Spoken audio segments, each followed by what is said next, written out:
Congrats. 3 times in a row, we have had walk-offs against the A's.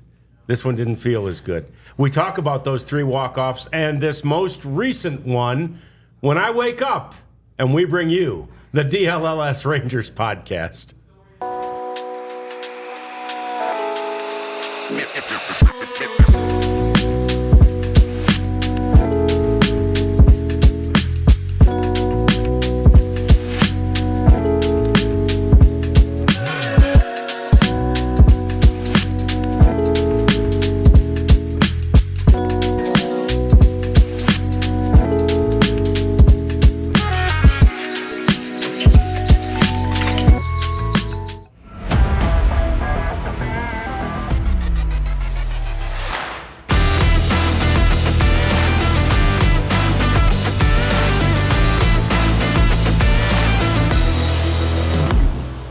Yes, the Rangers were walked off in the third to the last game at Oakland Coliseum last night. It was no fun. It really wasn't. It was a spirited game and a fun comeback, but it was no fun there at the end, as it was the A's who turned the trick on the Rangers, who had walked them off the 2 previous games back in Arlington. Hi there, welcome into the DLLS Podcast. It's John Radigan here with Jeff Wilson and Abby Jones, and maybe it's just because I'm in a different seat.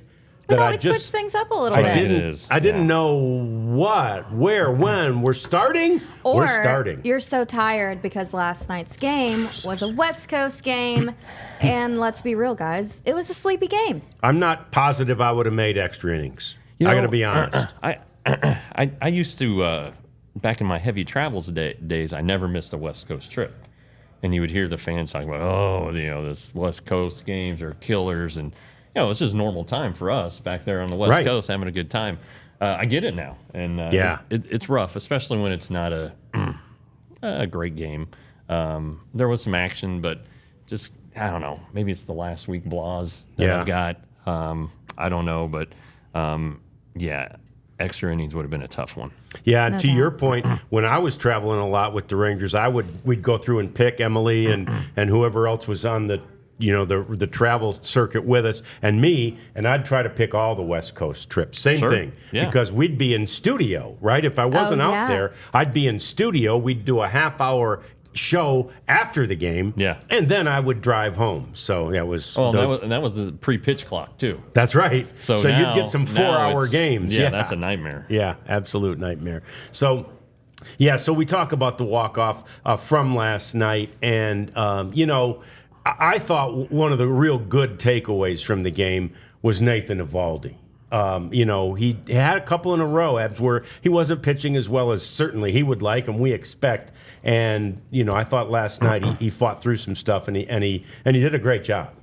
Nathan definitely has been struggling as of late, but last night did seem to be a little bit like the Nathan Eovaldi that we know and love. 7 innings pitched, 4 hits, 3 earned runs, 3 walks, 7 Ks, 90 pitches as well. So you like to see him, controlling his pitch count throughout the game. Again, you would have really loved a Rangers win in that scenario, but just given the history of this series alone, the Rangers season is already pretty tough. I'm not going to lose sleep over this kind of loss to the Oakland A's because they did give their fans a pretty memorable night last night. It was kind of familiar though. The Rangers last year did the little things so well and made plays that were supposed to be made. And the inning when the unearned run scored, Josh Smith threw a ball that honestly, Nathaniel Lowe probably should have scooped. Yes. But Josh should have taken his time with the throw. The next batter hit a towering fly ball to left or to right, and Adolis Garcia looked like he'd never caught a fly ball before. Right. It took a terrible route, spun around, lost the ball. And then the next batter hit a sac fly, I think it was. But, Nathan Eovaldi should have had 3 quick outs in that inning, and the run should have never scored. And you just didn't see that a lot last year.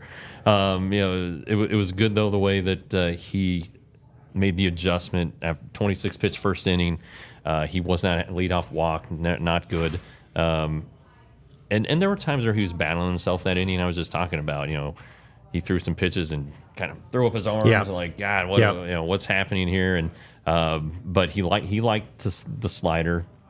I kind of thought they'd send him back out for the 8th, but maybe a different scenario. If they're in contention, they do that. I'm not sure, but and again, he said he felt better, and the last outing was 7 runs, and didn't feel good at all about that. So I don't know if it's a high note he's finishing this season on, but it's a better note. No doubt. It's improvement. And one of the reasons probably that they didn't send him back out is just because of the success that they've had with that David Robertson, Kirby Yates combo. And, of course, once the game gets tied, it became, well, is it Yates or is it Zbors on the road? You're going to try to save your closer 100% for that extra inning situation. Yeah, every time. And, Zbors is his first outing.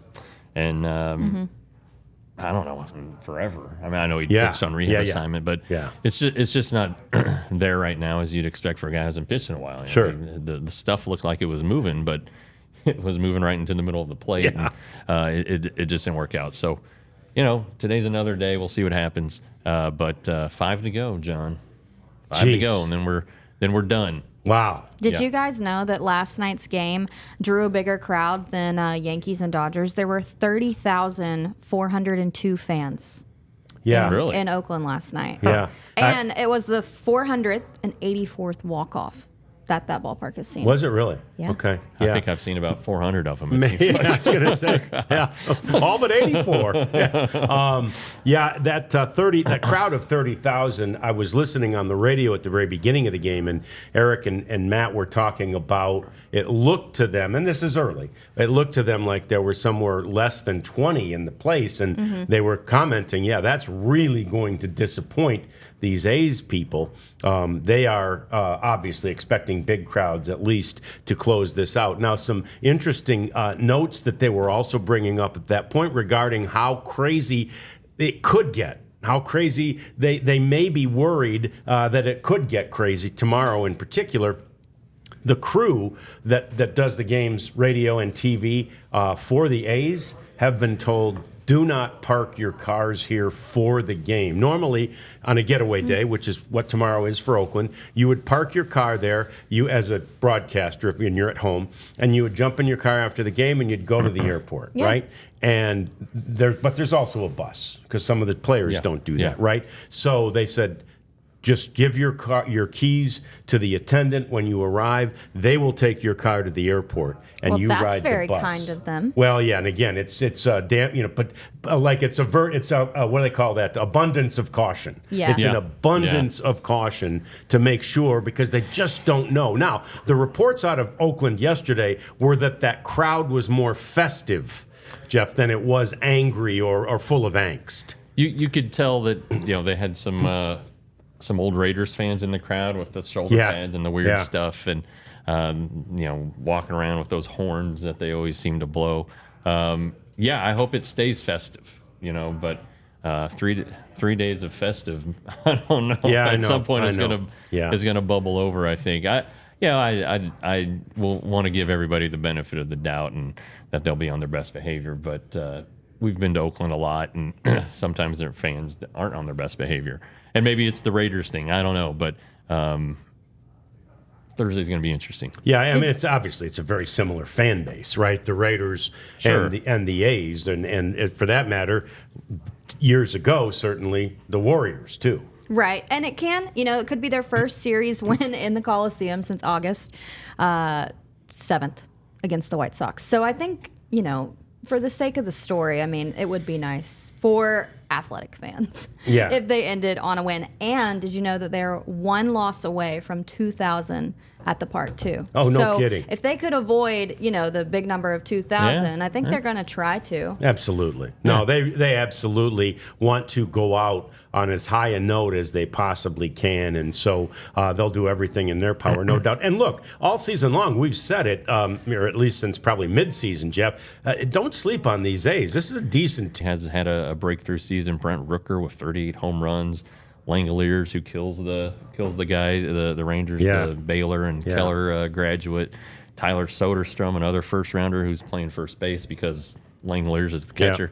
Zach Geloff, they're high on. So, I mean, I could keep going. But they do need some pitching help in the rotation. And we'll see. But it's kind of this is just kind of like an A's team. It's kind of like they're kind of bad. And then you see these young talent that they've acquired in trades or draft or however they've done it.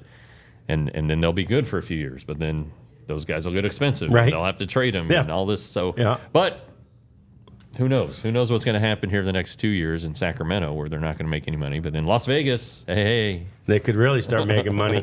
Who knows if they'll spend it. Right. But they could really start making it. Right. All right, so before the game yesterday, we get the news that Josh Young will be placed on the injured list again. First and foremost, because those of us who see him all the time, as we do, know how badly all he wants to do is play. So you feel for the young man. Yeah, he said this was a Bochy call, and I don't think you're going to argue with Bruce Bochy as your manager, but it's really just the vibration off the bat. He's taking so many swings this season that tendon has become sore because if you think about all the exit velocity off the bat and things like that, it can irritate it a little bit. So was he supposed to see the surgeon Monday? I think he saw him Monday, yeah. Monday? Don Okay. Sheridan out in Phoenix. Yeah. Who's basically could retire on Josh Young at this Right. point. Yeah, exactly. And who, by the way, throws out possibilities of what it might be, including that they may have to take the plate that has been placed in the wrist out of there because maybe it's rubbing up against a nerve. Obviously, that would just be I volunteer to give Josh my wrist. Right? I swear that would be so frustrating for, especially for Josh at this point. But it's even Boach said when asked about it, I just want to make sure nobody's putting him in the injury prone, category. Yeah. Look, this is still a freak injury that happened that just for whatever reason is reluctant or slow to heal. Well, I mean, it wasn't just a clean fracture. I think Josh said there were 7 pieces of bone that came off with it. So you have to put those back into place. He said there's a plate. I think he said there are 8 screws in there. I still have a plate from when I broke my arm when I was 15 in my arm. And the doctor, I was like, well, do I need to get it taken out? He's like, well, if you take it out, you're going to have 6 holes in your bone, and you're going to have a broken arm again, and you're going to have to go through the whole thing again. So obviously, if there's a nerve that's getting pinched, then maybe that's something that they have to consider. But you also have to keep in mind he's going to have a broken arm again. And so it would be starting from scratch, and he would have to go through the healing process again and then rehab it. And they want him to have an off season where he doesn't have to rehab, where he can get ready for a season instead of getting over an injury. So we'll see what happens. But it's definitely a freak injury. Into the injury-prone thing, to your point, his injuries have been a hairline fracture of his foot. Right. Torn labrum that was basically wear and tear from diving, but he did it weightlifting right before the season started. Then the broken thumb, and then this. I mean, he had the calf injury in spring training. Okay, that's fine. But and then this broken wrist. We're talking broken bones and major tendons that just give out, and it's not an injury prone thing. He doesn't have brittle bone disease. He has really bad luck. I did love the question yesterday if somebody was like, has anybody tested his bone density? Yeah. It's a valid question. Josh Young has only played in 46 games this season. Mm-hmm. I mean, to hear that, it's like you don't realize how much time he's missed until you think about that number. Yeah. No, that is startling. And again, we kept, because we were all teased with it. Josh is coming back, and Josh is coming back, and then every time he'd get near a comeback, there was another setback, and so it's a 46-game season for Josh, and nobody wants to play more than Josh Young wants to play. So, consequently, Rangers had to, Bruce Bochy had to get a little creative with the lineup. They had to, they made some roster moves yesterday too, with Zeke being on the paternity leave list too. Right, and he'll play again this year. You can only stay on there 72 hours. Couple of days, so he'll His probably baby girl's due today. He'll probably join the team in Anaheim, and that means that probably Matt Duffy will not stay on the roster. He's there because they needed somebody who could play third base, basically, because now they're down to Josh Smith and Jonathan Ornelas. And so they didn't want to stick Nathaniel Lowe, who's played third base a couple times in his career, over with the. I think he played it once with the Rangers, but with Tampa Bay, and Justin Foscue has played third in the minors. But you need a dependable third baseman at the hot corner, and Duffy. People have asked why not Blaine Krim, and well, Blaine doesn't play that side of the infield, but it's just a screwy deal. But anyway, if Matt Duffy does get DFA'd, that creates a spot on the 40-man roster. So, damn it, give it to Blaine Krim. Number one advocate for Blaine Krim. So, Blaine Krim, that's the guy. Well, who knows? We'll keep an eye on that. We'll keep an eye on Duffy. And props to Duffy, by the way. Some of the minor leaguers we had a chance to talk to the other day who were honored as the best in the organization brought up Duffy as such a great influence on them as this veteran spent basically the entire year in the minor leagues. Jax Biggers, to be exact. Yeah, was it Jax that brought him up? Yeah, that was great. So anyway, a little talk about the Rangers. More coming up as we talk about the pitching rotation through the next few days, which is very interesting and very fun. But first, we have got to tell you about Roback. We haven't talked that much about them, so I'm glad we have the opportunity to do so, because Roback is simply the best quality shirts and active wear that you can possibly get.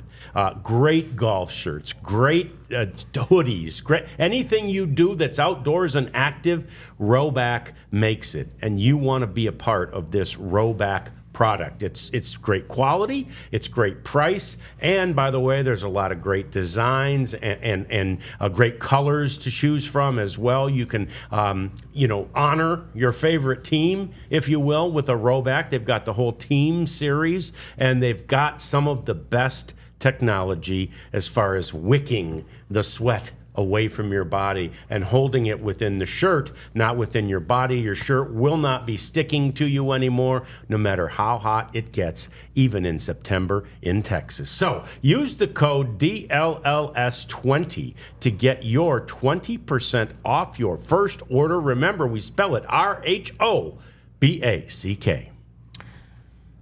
You know what, John? I'm going to buy one here in just a second. I'm going to buy a hat and try to use that discount because I need a black hat. Yep. I decided. I thought I had one, but I think my wife has confiscated it.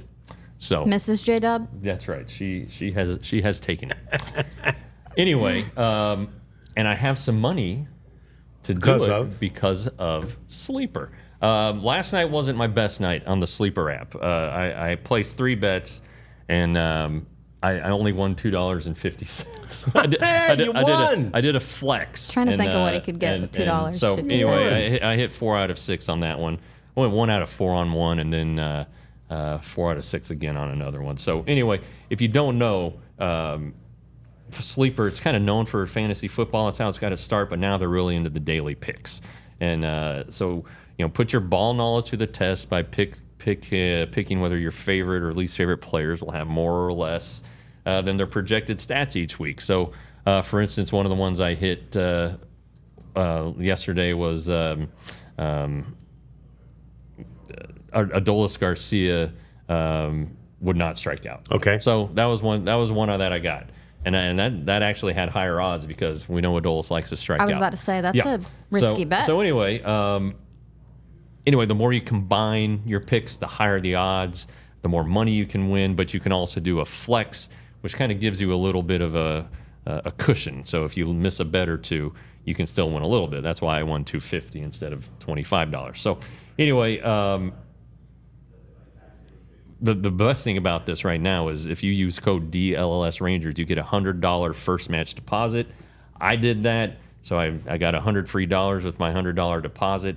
It's fun. It makes sports fun. So if you think you have what it takes, download the Sleeper app and use the code DLLS Rangers to get up to a $100 match on your first deposit. Terms and conditions apply. See Sleeper's terms of use for details. Currently operational in over 25 states, including the Lone Star State. Check out Sleeper today. We love that Sleeper. I've already placed my picks for today. I've just done 2. I've done the 2. I've picked both Marcus to get a hit I did that one. Yeah. And one of the other Rangers to get a hit. I can't remember. Well, who my Marcus other one went was. 2 for 5 last night. So Well, based on the it's pretty stats you culled yesterday and Yeah. presented, I did. Here's my picks real quick. Simeon, 1 hit. Jonathan Ornelas, less than a hit, a run, and an RBI. Okay. Chris Sale, more than 4.5 strikeouts. Okay. Jorge Soler, who's driven on a run in 4 straight games, an RBI. Jose Ramirez, who I just think is great, 1 hit, and then Juan Soto, 1 hit. So Yeah. we'll see what happens. Yeah. Sounds like an easy $50 coming my way. But Yeah. No. we'll see about that. It's Lunch fun. is on Jeff. Yeah, Marcus Simeon, by the way, who has said, and we've got more. We're going to hear more from Marcus tomorrow from when we chatted with him about the final series in basically his hometown of Oakland, California. But he's since said all he wants as a memory, like he's not going to take a cup full of dirt or he's not going to try to steal a base. All he wants is a hit, a big, significant hit, a home run. Such a Marcus answer. Something that he can hang on to Yeah. from the final series there. And Did you see the love players it. were gathering, Oakland A's players were gathering like their memorabilia? Yeah. They got to pick, oh, yeah. and then some fans stole a seat. Yeah. Which isn't good because they're all sold, right? They're all sold. No, imagine Right? getting And to the guy your who game shows up and you're like, I don't know where to sit. Typical Oakland. I got to Right, stand. right. On brand. 50,000 seats and about 10 of them are gone or whatever. So, On brand. yeah, it's an emotional last series, not weekend, but last series there in Oakland. Now, for Cody Bradford, who toes the rubber tonight for the Texas Rangers, man, Jeff, he just wants to pick up where he left off against Toronto last week. Very good. Yeah, he was great, and his two biggest stumbles this year have been on there. Some right-handed hitters in there like Rooker who has some pop, but He's hitless in his last 18 at bats, by the way. oh, he's Rooker is? Yeah. Yeah, He's he's due, due. then. Yeah, he's due. Shoot. Hopefully not today. But anyway, yeah, I mean Cody, and we've talked about it. I think he's in the rotation for next year. It's just Yeah. he's Yeah, absolutely no earned doubt. it, and he has huge fans. And the 3 guys who probably make the most decisions: Chris Young, Bruce Bochy, and Mike Maddox. They just love the guy. So hopefully he can finish on a high note too, and take whatever he needs to take into the offseason. But he's developed a little bit of a curveball. He has the great command. He needs to have the command because he doesn't have the big velocity. But if he can do that, he's a tough cookie. And I'm not going to put the road struggles solely on Cody Bradford because the Rangers are 30-46 this season on the road. But, he had 7 shutout innings, 6 strikeouts, no walks. I mean, that was his last outing, and that was a masterclass by Cody Bradford. Rangers have won 8 of his last 12 starts. So, again, if Cody Bradford's command is on, I think it was Leody Taveras that said, I feel like I'm watching PlayStation when I'm watching Cody Bradford pitch because his command is unlike any other. And when you don't have that velo, when your fastball is touching 90 on a good day, you've got to be locked in and hit all of the quadrants. Yeah, you absolutely do, and that's exactly what Cody does. And we've seen and we've talked about guys over the years who have done that, and they haven't had to be the big power pitcher. They haven't had to be, the big 95 to 100 mile an hour flamethrower. Although Mason last night, good God, He's one of my favorite pitchers he to is, watch. man, he is amazing to watch. And you know what? Credit to, was it Josh Smith that had the hit? Yeah. He just kept fighting him, and then finally stuck with one. I think it was 101 miles an hour. Yeah, if I had to say one thing about Mason Miller, it's in those situations, he doesn't throw when he's in a battle, he sticks with his fastball. Yeah. Which is fine. If you remember the walk-off win the Rangers had, Wyatt Langford just kept fouling balls off. It was a key at bat. I think it ended up with a walk, and Wyatt had been way behind, and Miller did throw some sliders, but when it got to a full count, it was just heaters, and big league hitters can catch up to that stuff. Yeah. And so that's maybe he needs to develop a slider a little bit more, have more confidence in it. I mean, he's a rookie after all, but but he has he's the only wiggle gonna room because he has the velo. Yeah, you got 102. Which is Right. what Cody Bradford but doesn't have. he's only going to get better. Miller. Yeah, he's going to continue to learn how to pitch and to learn how to harness things. And he really is. When he's not playing your team, he's a fairly fun guy to watch. I just think that's still somewhat intoxicating. We saw it first hand and up close and personal with Aroldis last year. But that's like, wow, they just threw that thing 102 miles an hour. Yeah, and you know, I think Abby you were talking to Mike Maddox about it, about how The fastballs. velocity's up 100 miles per hour and all that stuff, and how it's kind of, I won't say it's routine, but it's not uncommon. But God, for a long time there, somebody threw 100 like Joel Zumaya. Right. It's like, exactly. Zoomy. Yeah. How about this guy? And he And blew up and all that Nolan stuff. touched it, right? you know, but back Nolan in the was day. such But a- like Nolan on was a Nolan, yeah. consistent basis, you know, like I mean, I think even if you're not like the biggest baseball fan, like I don't like everyone knows Aroldis Chapman, but does the average fan know Mason Miller? Probably You know, not. Not and yet. it's like Not yet, But that's but- what I'm saying. Like Yeah. the stat was, you know, back in I think I don't even remember, maybe 20 years ago, there were like 234 fastballs that were pitched that were 100 miles an hour that season, and it's like 3,400 now. Oh, jeez, yeah. But it's like you're getting these guys that are touching 101 on a consistent basis. Like it's Yeah, just the I know. standard of the game now. Miller and Clase and Yeah. Duran for the Twins. Ben Joyce, I mean, Ben Joyce, who's been shut down. Chapman. Yeah, I mean, All of them. there's just, and it's not like once, and then they're like, all right, I'm back to 93. It's it's I remember too. Pitch after pitch after Joel pitch. Zumaya. I was like a kid when he was coming up in Detroit, and he had like flames on his arm, and I Did was he? like, "This Yeah. is so cool," because he Yeah. actually like can Yeah. throw flames, and it Yeah. was disgusting. Well, you know, and what's amazing now, what you see too, is that these kids throw it, and again, it's the way they've been taught and better mechanics and everything else. And Neftali Feliz was the first one, and he wasn't a big 100, but he was a He would get high there. 90s guy. and He'd hit 100 He'd get every to once in a while. 100, and he was the first one who I saw where it was like effortless.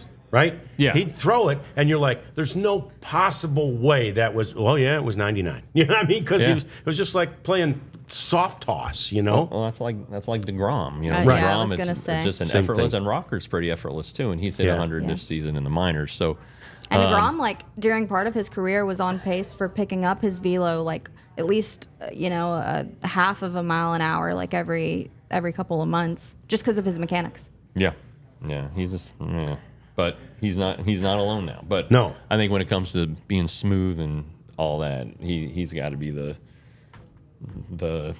I don't know, almost King. but yeah, the benchmark. Yeah, that's right. The guy that benchmark. everybody wants to emulate. Yeah. It is the final series in Oakland, California. Tomorrow is the last game of baseball, anyway, to be played there. They're going to play a couple of soccer teams, a men's and a women's team are going to continue to play there. But for now, there won't be any baseball or football at the old Oakland Coliseum. We come back, we're going to talk about the Rangers' memories from there. Several of them stand out in particular, and so we'll talk about those. But first, Abs.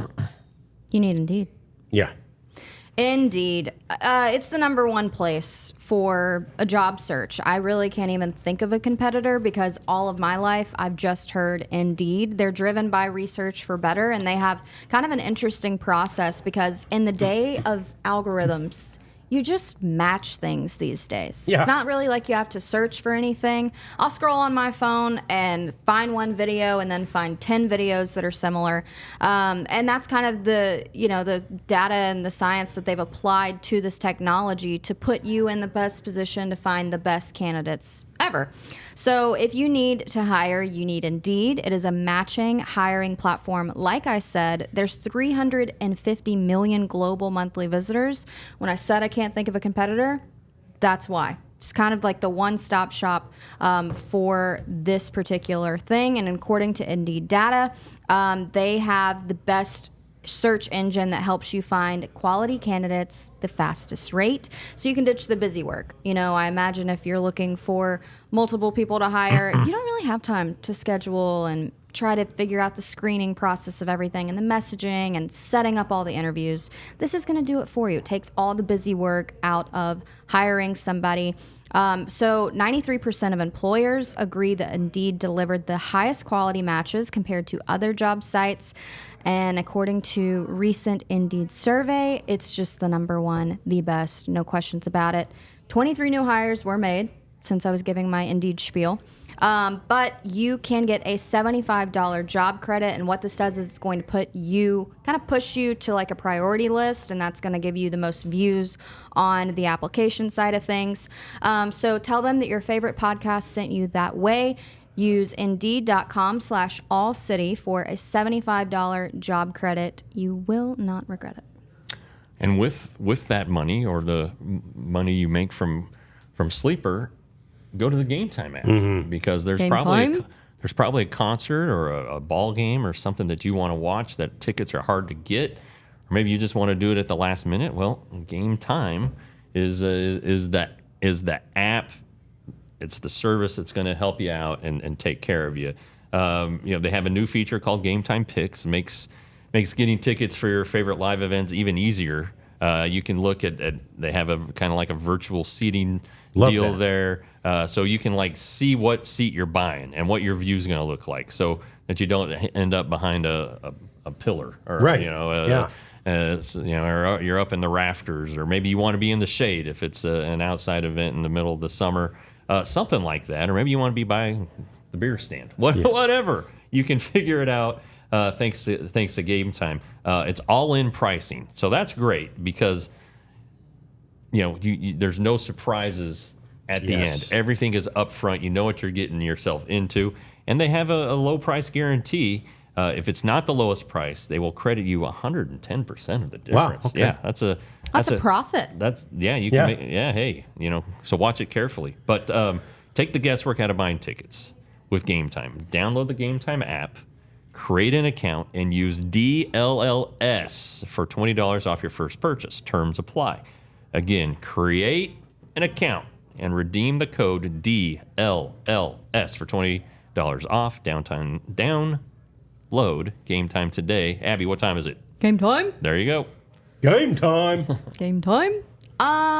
J-Dub, that was a great read. It We was. we have a new nickname for Jeff Wilson. Jeff. It is J-Dub.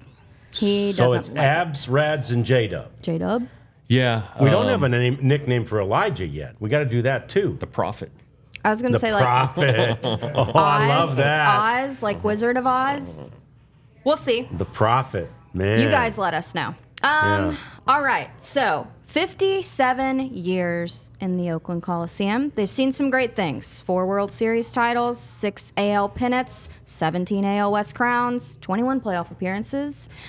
I am in my 27th year of life. But John Radigan, I'm curious to know, what were you doing at year 27, maybe 28? Yeah, in my 27th, 28th year of life, I was starting as a broadcaster, a sports reporter for NBC5 in Dallas.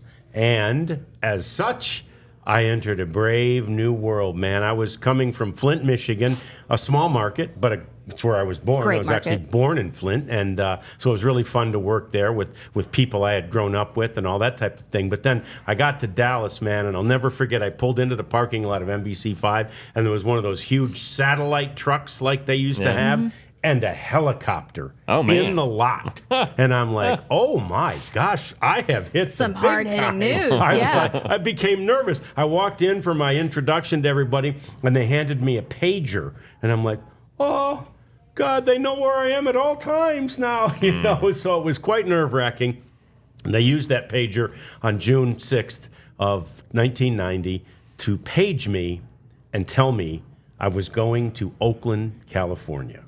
One of the milestone events that the Rangers have been a part of at the Oakland Coliseum. Let's take a look at the list of those events, and we admit right here, these are the ones that have happened since I have been around this team and this organization. Jim Bibby had a no-hitter in Oakland in 1973. That is also one of the biggest moments the Rangers have experienced. These are those that we have been a part of, either Jeff or I, or in many cases both have been a part of some of these events. So there you see that 6th no-hitter by Nolan Ryan. I am out to dinner that night with my sister. In Dallas. In Dallas, yep. My sister had just visited. She's a teacher, and I had only moved here 3 months ago, and my sister sister, who's a teacher, and her husband come down as soon as she gets out of school, and they come to visit us in Dallas. And so I'm out to dinner with them, and I get this page. So I call the station.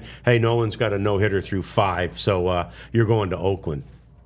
I'm like, well, what if somebody gets a hit? Doesn't matter. You're going to Oakland. Go. Get on a plane. So I go home from dinner, pack a bag, go to Oakland, and of course, I think I was flying as the no-hitter was completed. But then the next day, I go to the stadium, and we go onto the field, and we had a noon newscast. It was getaway day for the Rangers, and Nolan Ryan came out and did a live shot with me on the field as I, to commemorate and talk about the no-hitter from the night before. And so not a bad, that was my first trip to Oakland. Yeah. In fact, pretty good one. It was only, less than a year since the Earthquake World Series game. Right. So I drove past places in San Francisco where we saw some of those beautiful houses and all that were, had fallen down. I drove past some that were still under construction.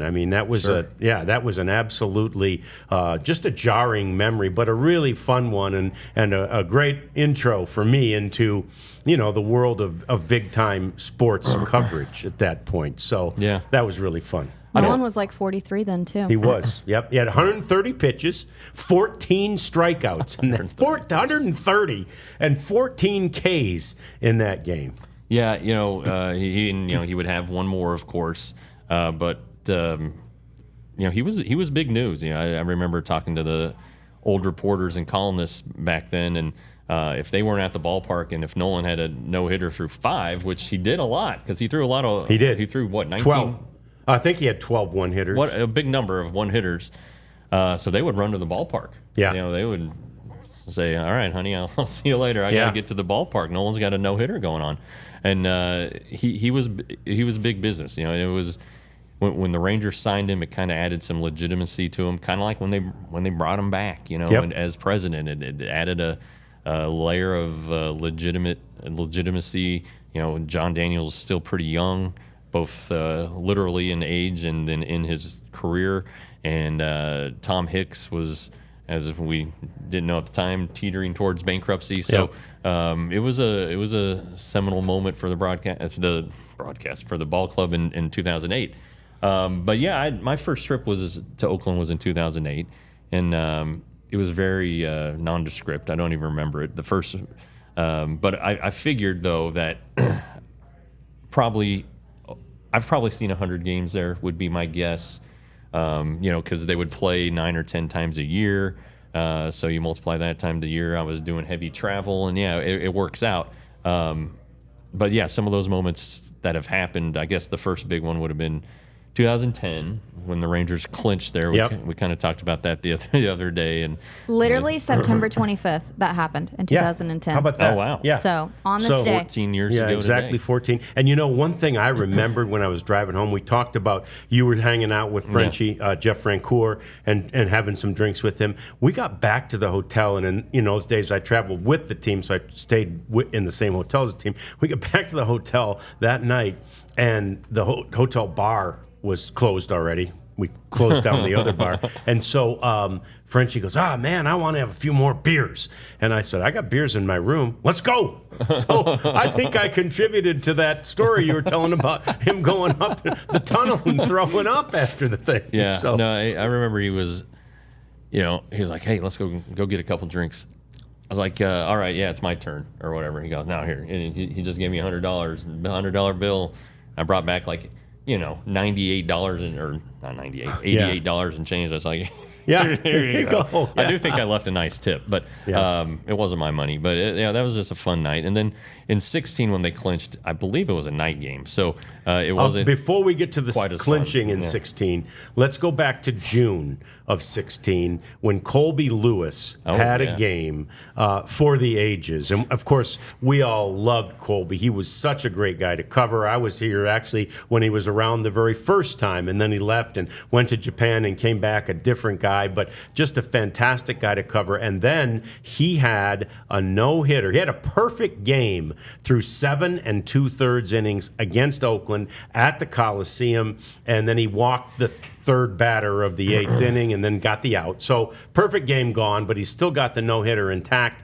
9th inning, first batter, Max Muncy comes to the plate and he doubles. And it was just so unfortunate. Everybody in the stadium, maybe even the Oakland fans, were rooting for Colby to complete that no-hitter. And then as he comes off the field, I was there as the field reporter for the Rangers on Fox Sports at the time. As he comes off the field, I greeted him. Try to put into words how you're feeling right now, Cole. It sucks. I don't know. They played really well behind me. I put a lot of balls in play and played great defense behind me. Yeah, I don't know. It's one of those things. I think last year I took it through 7 last year against these guys. So yeah, you never know when that kind of stuff's going to come up, and it was a lot of fun. Yeah, it was 7 2/3, perfect. At that point, I don't know how close you are to realizing those things. Were you? Oh, the first time through the lineup. I mean, going into the 4th inning. I mean, that you haven't walked a guy or anything like that. So you just try to go out there and continue to make good pitches and let your defense play behind you. And I think you did make good pitches there in the 9th inning. Sometimes they just get you, right? No, I mean, I just I'm up with a certain amount of pitches. I mean, runs anyway. I just try to keep throwing that fastball down and away. I was pretty successful all day, and kind of got Muncy got it out and around, and Maz tried to put a good catch on it, but it is what it is. Oh, what a great guy. And what a great memory, and what a terrible way for that game to end. I mean, it was just, there's nobody you would root harder for at that point, especially for us who'd covered him at that point for a long time, 16. Nobody you'd root harder for than Colby. No, and he'd been through some issues with, well, in 12, he blew out his flexor tendon, and that was right after the All-Star break. The Rangers were, comfortably in front in the division. And the guy who replaced him in the rotation, or the guys who replaced him in the rotation, did not win a game the rest of the way. Gosh. So you talk about how the Rangers lost by 1 game, which is also on our list. Yeah. The nightmare 2012 right. game when Josh Hamilton lost the ball in the sun. And anyway, if just one win out of that spot, and they win the division. So Colby was a valuable piece, obviously, until Nathan Eovaldi came along. He was the all-time winningest pitcher in Rangers postseason history. Yep. He just wanted the ball, but anyway, he'd had the flexor tendon. He'd had the hip issue. He has a fake hip, and he came back to pitch on that. And just tough as nails, big guy. His favorite drink is called a lunchbox. It is a Coors Light, or a Bud Light, amaretto, and orange juice, and they taste like a creamsicle, and they're delicious. Really? Yeah.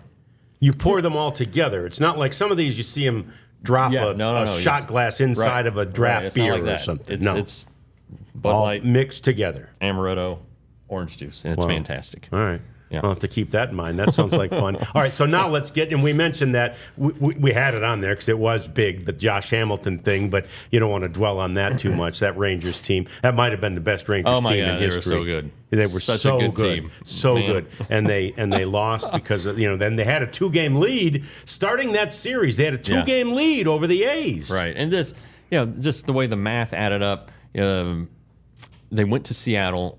They played the Angels at home in a doubleheader on that Sunday, and they split. And so I just was looking at the math. I was like, all right, it's done. Just got to win. Yeah. It's done. Yeah. And hopped on the plane, Seattle. That was when Josh Hamilton was having his eye issues. Right. And that was crazy. Anyway, he flew home. It might have been the road trip earlier, but in any event, it was just some weird stuff that went on. And it just didn't work, and it was maddening. You just couldn't believe what was happening at that point in the season. Yeah, whether it was the previous road trip or that one, and I can't remember either. It's too late in the year to be messing with this stuff, Josh. And that was the year that was the 4-homer year. But that was also the year where he went through the big summertime slump, and his ex-wife had discovered that he was chewing tobacco again, and she was telling him what a sinner he was, and so he was. Tobacco's not like the worst vice I've ever heard of. He was dealing with that, and it was just crazy. And he, you hear stories about how great Josh was and all the things. Like he never slept. It was just kind of a whatever was going on in him. It looks like he's still doing fine. Friends run into him every once in a while, and when he's in the area, he has a house in Keller and also a ranch near College Station. So he splits his time there, but he helps out with his daughter's softball team and all that stuff. So he's a good dad still. Anyway, I got off on a weird tangent. Yeah, no, that's a bad one. Josh is an integral part of the Rangers' history in Oakland. Yeah, and quickly we have to just mention Banny's second year at the helm. The Rangers won the division that year and made the playoffs both year. His first year, his very first game was at Oakland, and he had the flu, and so he couldn't go to the workout the day before because he was really sick. So when he shows up the next day, and Sonny Gray almost no-hit him. Oh wow! And it was Ryan Rua who got a hit in the eighth inning, a single past the second baseman. That was their only hit of the game. And anyway, so there's another Oakland memory. Yeah, lots of Oakland memories. And we appreciate Twitter helping us out with the reminder that the Bibby no-hitter happened. We had that. It just wasn't in our time in our lifetime. Covering this team, or in our lifetime. Barely in mine, actually. So it was the year before I was born. Well, and the 73 Rangers are like the worst team in franchise history. So to have a no-hitter, it's kind of weird. I know. Yeah, it's pretty good accomplishment. So anyway, more to come as we get to our batting cleanup segment, and we're going to clean things up in Major League Baseball, aren't we? Yes, we are. We're going to do that coming up next. But Abs, first. Well, Rads. Sell some merchandise. It is on the way. I had a call with merchandise today. I actually asked about the Chicago sweatshirt because there is a very cool pizza fun like one-off sweatshirt. Yeah. And they told me the more that you guys buy, the more creative the shirts get. So Rads really wants a barbecue shirt. I do. But we do have merchandise. I'm wearing a sweatshirt today. It's like 70 degrees. I'll take it as a win. But we will have sweatshirts available soon. J-Dub over here loves hats. He's in the market for a black hat. That's right. Think you can find one on the website maybe? I'm pretty sure. I think we know a guy. We can put in a good word if there's not one already.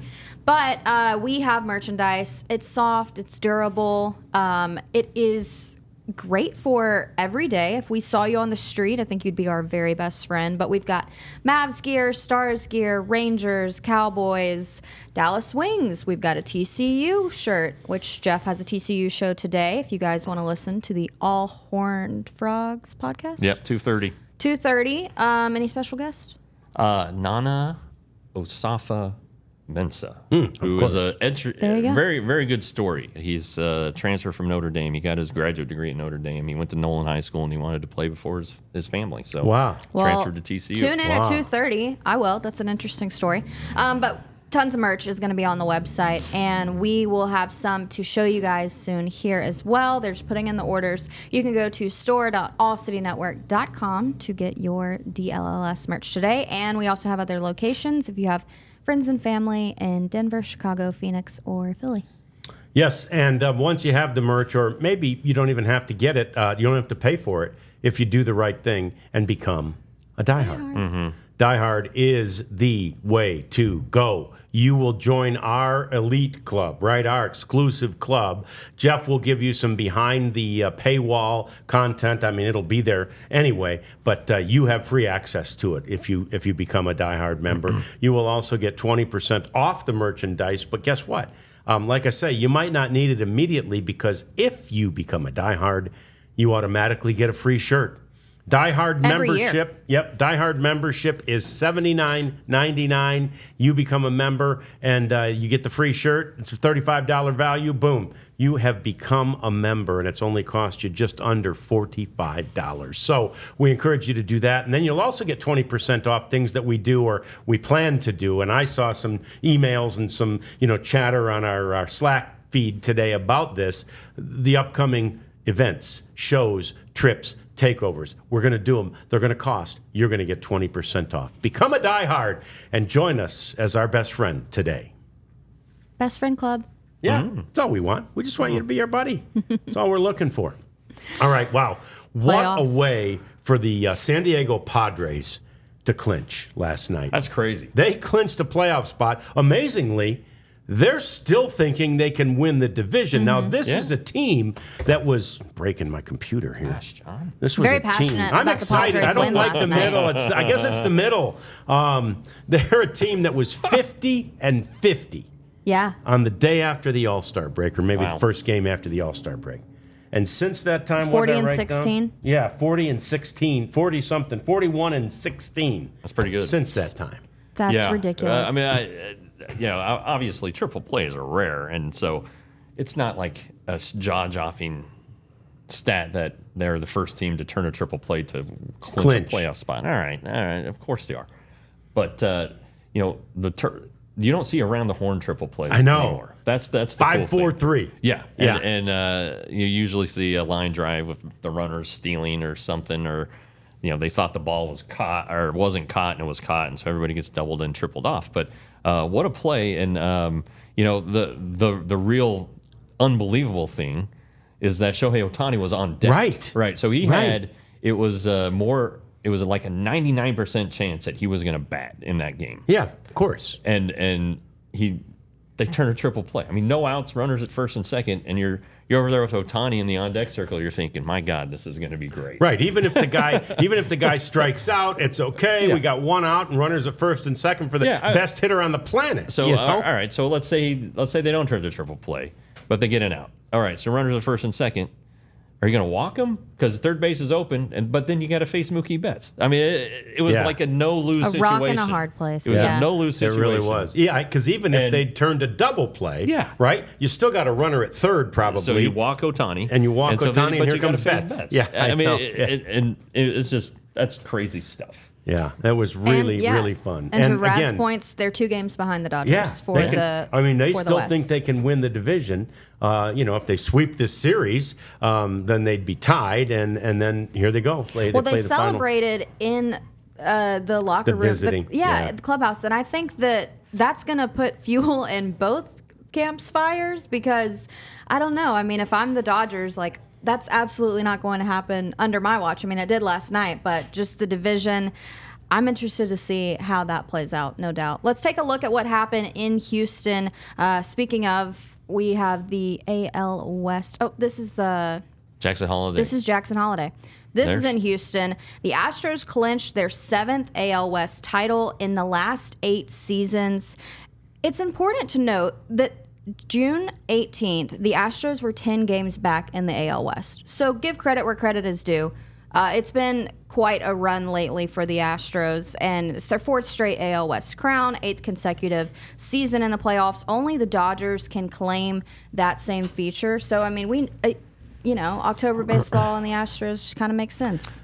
Well, the year they didn't win was the COVID year. 2020, yeah. And but they still went to the ALCS, and dang near went to the World Series. So it's hard to do. The Rangers found that out this year. It's hard to play all that extra baseball, and they've done it for 8 years in a row now. So not bad. Yeah, I mean, the reality is it's hard for Rangers fans to admit. It's hard for us to admit, but they're a special group. Hey, They're a special team. Yeah, I'll give credit where credit is due. Yeah. You have to. And that Astros team, that's a really special bunch. And so there you go. They did it again. Right? Again, let's take a look, though, at the Jackson Holiday photo of his celebration because he's just a little 20-year-old. So they had baby's first clinchmas with the Orioles. The Orioles clinched a postseason berth on Tuesday, making it the first time that the O's have made the playoffs in back-to-back seasons since the year that I was born, 1997. I don't know who colored those pictures, but Jackson wasn't born then either. They stayed in the lines, man. They did a really nice job coloring. It looked a little wonky. So maybe it was players' kids that did it. It's crazy, though, to think about these young kids that already have postseasons under their belt. Like my buddy that I graduated college with, he's 25 and he has 2 Super Bowl rings. Oh, so man. that Jeez. makes me Yeah. feel very successful and well accomplished. Yeah, right. How you Yeah, doing, but- Abs? Yeah. but- Yeah, He's like, let's, hey, how you doing, let's Abs? see. Yeah. But Cal Ripken won a World Series his rookie year. Yeah. Never went back. So Yeah. I mean, there's Yeah. flip Yeah. side to it too. All these celebrations and visiting clubhouses. The turnaround's amazing. It Oh, is. yeah. Because they call in carpet guys. Yep. And they get it sucked up and everything. It's good and to they go. Get they get it ready. They get it ready for the next day. I mean, I've seen it in Oakland, which Couple is of times, pretty yeah. shocking because Oakland's a dump. But they do it, and I think the celebrating team gets the bill. Yeah. But nevertheless, it's an Hey, they expense don't they're mind. glad to pay. Yeah. They No, don't and mind. and the worst thing is because it's one game, so the clubhouse crew covers everything in plastic, Yeah. and all of a sudden, oh crap, we're not No, clinching, right. and they're tearing it down. Yeah, you no. know? That was the 2011 World Yep. Series. Yep. Yeah. Gosh Almighty. All right, But well, go here's here's what can happen tonight. So the Yankees can clinch the AL East. They would get a first round bye and home field advantage in the ALDS with a win over Baltimore. That would be their 21st division title as well. And then the Phillies can clinch first round bye and home field advantage in the NLDS with a win versus Chicago and a loss by the Brewers at Pittsburgh. So Okay. those are 2 more scenarios that we will keep our eyes on. Okay. Yeah, that's postseason. It's really fun. And look, when you are on the precipice, as both of those teams are, of clinching home field, right? That's significant. And the bye, I believe that's significant. I'm never a Well, big fan of the bye in other sports. My dad's set because they had the advantage, and he swears that they lost the World Series because of they the had time. too much time off? Yeah. See, I think that happens in other sports. I typically don't think it's that bad in baseball, but he would know better than me. Yeah, maybe we'll talk to him about it soon. But when I was doing some research today, I found some pretty interesting stats for the 2024 regular season that I want to go over. Let's take a look at what these heavy hitters are doing in baseball today with none other than Juan Soto, Aaron Judge, Shohei Jr. Check this out, guys. The Yankees duo of Aaron Judge and Juan Soto, they are literally 32 home runs behind the Chicago White Sox as a team themselves. They've combined for 95 home runs, 254 walks, and 242 RBI. Wow. Then we've got Shohei Ohtani. We're still, you thought it would be over with a 50-50 watch, but if he's going to keep going, we're going to keep going. He's at 53, 55.